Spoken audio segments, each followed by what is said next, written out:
Salut les amis et bienvenue sur notre chaîne. Aujourd'hui, il n'y aura pas trop d'introduction, nous irons directement à l'essentiel.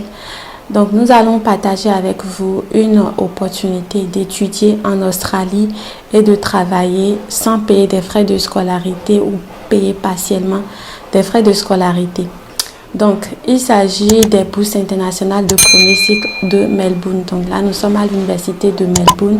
Nous allons vous montrer quelles sont les opportunités de bourses qu'ils offrent et quels sont les types d'emplois que vous pouvez avoir à travers l'université-ci. Donc, non seulement vous pouvez étudier, mais vous pouvez également travailler.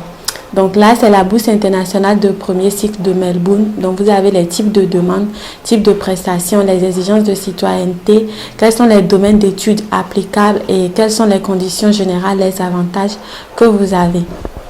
Donc déjà, il n'y a aucune candidature qui est requise pour la demande de la bourse. Donc, une fois que vous faites l'inscription dans l'un des domaines d'études à l'université, vous êtes d'office pris en compte pour la demande de bourse. Donc, il n'y a pas un formulaire rédigé où vous devez vous inscrire pour bénéficier de la bourse. Donc, quel que soit le domaine d'études que vous choisissez et vous faites l'inscription, vous êtes directement pris en compte pour la bourse internationale de premier cycle de Melbourne. Voilà. Donc, les exigences de citoyenneté, c'est mentionné là que ce sont pour les élèves internationaux. Donc, le nombre de bourses attribuées au total, c'est environ 1000 bourses. Donc, quels sont les critères d'éligibilité et de sélection? Donc, pour être éligible à cette bourse, vous devez être citoyen d'un pays autre que l'Australie et la Nouvelle-Zélande et non un résident permanent de l'Australie. Donc, vous devez être en dehors de l'Australie. Donc, les étudiants internationaux peuvent postuler à cette bourse. Avoir terminé ses études secondaires en dehors de l'Australie ou un programme de base en Australie. Donc, même si vous avez suivi votre programme de base en Australie ou que vous avez terminé vos études secondaires hors de l'Australie, vous pouvez également faire la demande. Avoir reçu une offre inconditionnelle pour un cours de premier cycle à l'université de Melbourne. Donc, ce qui veut dire, si vous avez fait une demande d'admission dans une université et vous avez été accepté, vous pouvez également prendre des procédures pour la demande de bourse. Avoir un résultat d'études secondaires qui vous place dans les 3% supérieurs comme donc les points sont mentionnés là en fonction des pays de vos nationalités. Donc si c'est pour les baccalauréats internationaux, c'est mentionné. S'il s'agit d'un Américain, c'est également mentionné. S'il s'agit d'un Canadien, c'est également mentionné. Ce qui veut dire que si vous êtes aux USA ou au Canada, vous pouvez également postuler pour ces bourses-là en Australie. Donc, ne pas avoir préalablement entrepris d'études supérieures hors études de prolongation réalisées dans le cadre d'un programme de 12e année. Donc, pour plus d'informations sur les conditions d'admission au premier cycle et l'éligibilité aux bourses internationales de premier cycle de Melbourne de votre pays et le type de diplôme d'études secondaires, veuillez contacter notre équipe de recrutement offshore. Voilà, donc si vous voulez avoir plus d'informations sur les conditions d'admission au premier cycle, l'éligibilité pour les bourses internationales, après avoir suivi cette vidéo, vous pouvez contacter l'équipe de recrutement pour en savoir plus sur les conditions. Donc, quels sont les critères de sélection? Cette bourse et cette valeur sont offertes aux candidats éligibles en fonction du mérite académique et du classement en fonction des résultats académiques antérieurs. Voilà. Quelles sont les conditions? Cette bourse peut être reportée à l'année civile suivante et est soumise aux conditions générales de bourse de cours. Maintenant, vous avez le processus de demande. Donc, pour les étudiants seront automatiquement pris en compte pour cette bourse-là. Donc, automatiquement que vous avez fait la demande d'admission dans un domaine d'études, vous êtes pris en compte pour la bourse. Donc, voilà pourquoi on expliquait tantôt qu'il n'y a pas un formulaire que vous devez remplir pour faire la demande de cette bourse. Maintenant, si vous faites la demande de votre candidature, vous allez vous demander comment vous saurez que vous avez été sélectionné, qui vous contactera, quels sont les détails. Donc, il est dit ici que les délais indicatifs pour recevoir un résultat sont de 2 à 3 semaines à compter de la réception par l'étudiant d'une offre de cours inconditionnelle. Donc, vous avez fait la demande de bourse. Voilà, vous avez fait la demande de bourse. Déjà, dans 2 à 3 semaines, vous aurez un retour que vous avez été sélectionné. Donc, dans le cas contraire, cela signifie que vous n'avez pas été prise, votre candidature n'a pas été prise en compte ou n'a pas été sélectionnée. Donc, il est noté là que les candidats non retenus ne seront pas informés. Donc, si vous n'obtenez pas de réponse, c'est synonyme que vous n'avez pas été accepté. Mais si vous avez été accepté, dans 2 à 3 semaines, vous aurez forcément des retours.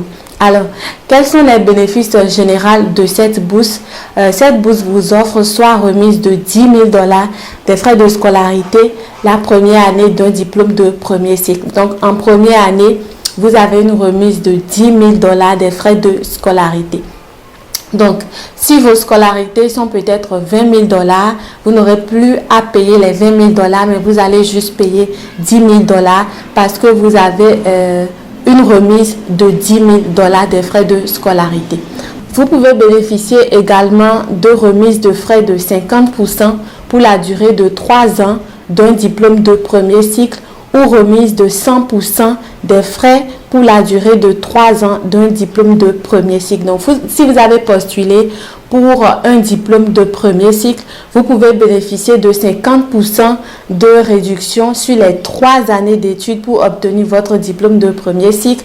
Et vous pouvez bénéficier également de 100% de remise des frais de scolarité. Donc, ce qui signifie que vous pouvez payer 50% des frais de scolarité, comme vous pouvez ne pas payer du tout les frais de scolarité pour bénéficier de ce programme de bourse-là ou pour étudier dans le domaine que vous avez choisi. Donc, nous espérons que les critères de sélection ou les critères de remise sont en fonction de votre dossier, de votre statut, de votre profil, de l'étude de votre dossier. Donc, ce sont les bénéfices que vous avez. Il y a également une vidéo de témoignage ici qui explique comment un étudiant international de Malaisie a étudié un baccalauréat de sciences avec spécialisation en système électrique et a bénéficié des bourses. Donc, vous pouvez jouer la vidéo pour pouvoir écouter les témoignages. Donc, c'est l'opportunité que nous avons à vous présenter. Donc, c'est un programme de bourse. La date limite est en fonction de la date limite des inscriptions dans les domaines d'études. Donc, c'est la raison pour laquelle vous n'avez pas ici la date limite pour postuler. Si vous vous êtes intéressé, il suffit d'aller sur les domaines d'études et une fois dans un domaine d'études, vous allez vérifier quelle est la date limite d'envoi de candidature. Donc, si vous voyez que la date limite c'est déjà passé, donc dans ce domaine-là, vous ne pouvez pas postuler. Mais si vous voyez un domaine d'études où la date limite peut-être c'est le 1er décembre 2023 ou le 25 décembre 2023 ou même en janvier 2024, vous pouvez alors postuler dans ce domaine d'études. Donc, les dates limites sont en fonction des dates limites d'inscription dans chaque domaine d'études applicable. Donc, voilà généralement ce que vous devez savoir à propos de la bourse internationale de premier cycle de Melbourne. Le lien est dans la description. Donc, vous pouvez aller sur le site, les contacter pour vos inscriptions si vous êtes intéressé par un domaine d'études applicable. Donc, non seulement ça, au début, nous avons parlé des emplois que vous pouvez effectuer grâce à University Melbourne. Donc, nous allons vérifier quels sont les types d'emplois, les postes que vous pouvez occuper. Donc, pour ça, nous irons dans les recherches et vu que nous avons traduit le site en français, nous allons effectuer notre recherche en français en cherchant quelles sont les carrières disponibles. Donc, on tape les carrières pour voir les résultats que nous aurons. Mais si le site à votre niveau est en anglais, vous devez taper la recherche également en anglais pour obtenir un résultat. Donc, une fois que vous avez tapé carrière, vous aurez la page là qui va s'afficher avec les offres d'emploi qui sont disponibles ainsi que les salaires et le délai pour pouvoir postuler. C'est vrai qu'il y aura des offres d'emploi qui rechercheront directement des Canadiens ou bon voilà, qui ne va pas rechercher les travailleurs étrangers ou internationaux. Mais c'est à vous d'aller dans chaque offre d'emploi ou chaque poste pour voir s'il y a des travailleurs étrangers qui sont demandés. Voilà. Donc là, vous avez les positions. Donc, il y a plusieurs types de postes qui sont proposés ici. en plus de 114 emplois qui sont demandés. Donc là, vous avez 114 emplois en cours qui sont demandés. Et pour le délai, vous constaterez qu'il y a d'autres qui sont en cours, d'autres ont déjà fermé. Mais la majorité ici sont en cours. Là, vous avez novembre, rien qu'en novembre. Voilà, à partir du 10 novembre, 19, 24 novembre, ainsi de suite. Donc, il y a des maîtres de conférences en études, il y a des tuteurs, il y a des agents principaux de subvention, des professeurs agréés en sciences politiques, agents des subventions de recherche. Il y a plusieurs postes. Donc, si vous êtes intéressé, vous pouvez aller au niveau des 114 autres pour voir s'il y a des postes qui vous intéressent. Et les salaires ne sont pas du tout négligeables. Donc, vous avez les salaires qui sont également là. Ce n'est pas du tout négligeable.